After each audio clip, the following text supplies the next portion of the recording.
Hello friends, আসসালামু আলাইকুম। আজকে আপনাদের সাথে শেয়ার করব ছোট ছোট পুচকু পুচকু সিঙ্গারা। এটা বানানো সহজ, খেতেও কিন্তু অনেক বেশি মজা। চলুন তাহলে শুরু করা যাক। প্রথমে আমরা একটি বোলে 1.5 কাপ মতো ময়দা নিয়ে নিব। ময়দাটার মধ্যে এখন দিয়ে দিচ্ছি পরিমাণ মতো একটু লবণ, আর দিয়ে দিব বেশ খানিকটা কালো জিরা। কালো জিরা খাওয়া স্বাস্থ্যের পক্ষে অনেক ভালো, তাই একটু বেশি করেই দিলাম। এবার দিয়ে দিচ্ছি 1.5 টেবিল চামচ মতো সয়াবিন তেল। তেলটা দিয়ে ময়দার সাথে সুন্দর করে মিশিয়ে নিব যতক্ষণ হাতে এভাবে মুঠো না করা যাচ্ছে বলের আকারে। এই তো ময়দাটা রেডি হয়ে গেছে। এবার আমরা ময়দাটার মধ্যে নর্মাল তাপমাত্রার পানি অল্প অল্প করে মিশিয়ে শক্ত একটি খামির তৈরি করে নিব। পানিটা কিন্তু নর্মাল তাপমাত্রারই হতে হবে। এই তো আমাদের খামিরটা রেডি। এবার এটা রেস্টে রেখে আমরা আলুর পুরটা রেডি করে নিব। পুরের জন্য নিয়েছি আলু, পেঁয়াজ কুচি, কাঁচামরিচ কুচি। এবার প্যানটা গরম করে নিয়ে প্যানে দিয়ে দিব তেল। তেলটা গরম হয়ে আসলে পেঁয়াজ কুচিটা দিয়ে আর কাঁচামরিচ কুচিগুলো দিয়ে নাড়তে থাকবো। পেঁয়াজটা যখন হালকা বাদামি হয়ে আসবে তখন এখানে জিরা বাটা, রসুন বাটা আর আদা বাটা দিয়ে দিব। সামান্য মশলাই রান্নাটা হয়ে যাবে। এখন দিয়ে দিব লবণ, হলুদের গুঁড়া আর সামান্য একটু মরিচের গুঁড়া, কারণ এখানে আমরা কাঁচামরিচ কুচি দিয়েছি। এবার দিয়ে দিব একটু জিরা গুঁড়া। এবার মশলাটা একটু কষিয়ে নিয়ে আমরা এর মধ্যে টুকরো করে কেটে রাখা আলুগুলো দিয়ে দিব। আলুগুলো দেওয়া হয়ে গেলে এবার আমরা সুন্দর করে মশলার সাথে আলুটা কষিয়ে নিব। সামান্য একটু পানি দিয়ে দিব যাতে আলুটা খুব দ্রুত সিদ্ধ হয়ে যায়।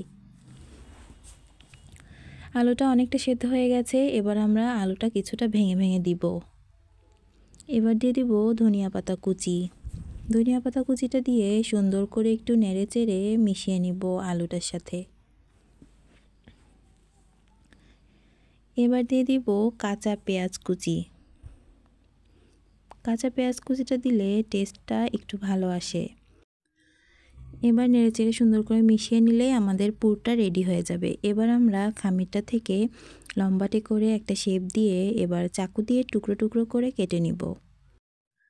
এবার আমরা খামিরটা এক সাইডে সরিয়ে রেখে রুটিটা বেলে নেব একটু লম্বাটে করে।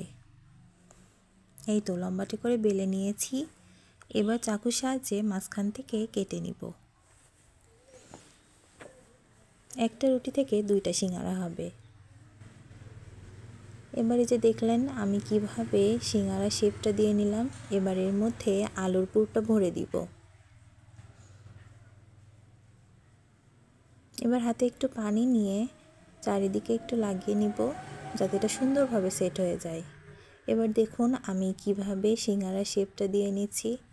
আপনারা যদি একটু খেয়াল করে দেখেন তাহলে অবশ্যই বুঝতে পারবেন। আরেকটা করে দেখাচ্ছি। এই তো প্রথমে কোন একটা শেপ দিয়ে নিচ্ছি, তারপরে ভেতরে আলুর পুরটা দিয়ে দিব। এবার হাতে একটু পানি নিয়ে সাইডে লাগিয়ে নিব যাতে সুন্দর করে সেট হয়ে যায়। আর আপনারা দেখতেই পাচ্ছেন কিভাবে আমি সিঙ্গারা শেপটা দিয়ে নিলাম। এই তো হয়ে গেল আমার মজার মজার পুচকু পুচকু সিঙ্গারা। এবার মিডিয়াম টু লো আছে সুন্দর করে ভেজে নিব।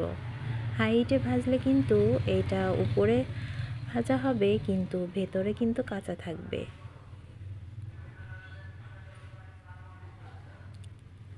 মিডিয়াম টু লো আছে সুন্দর করে সময় নিয়ে সিঙ্গারাগুলো ভেজে নিব, তাহলে সিঙ্গারাটা অনেক খাস্তা হবে। এই তো অনেকটা ভাজা হয়ে গেছে। এবার আমরা নামিয়ে নিব। দেখুন তাহলে আমার পুচকু পুচকু কিউট কিউট সিঙ্গারাগুলো কত সুন্দর হয়েছে। একটা ভেঙে দেখাচ্ছি, অনেকটা খাস্তা হয়েছে। রেসিপিটি ভালো লাগলে অবশ্যই লাইক, কমেন্ট, শেয়ার করে যাবেন।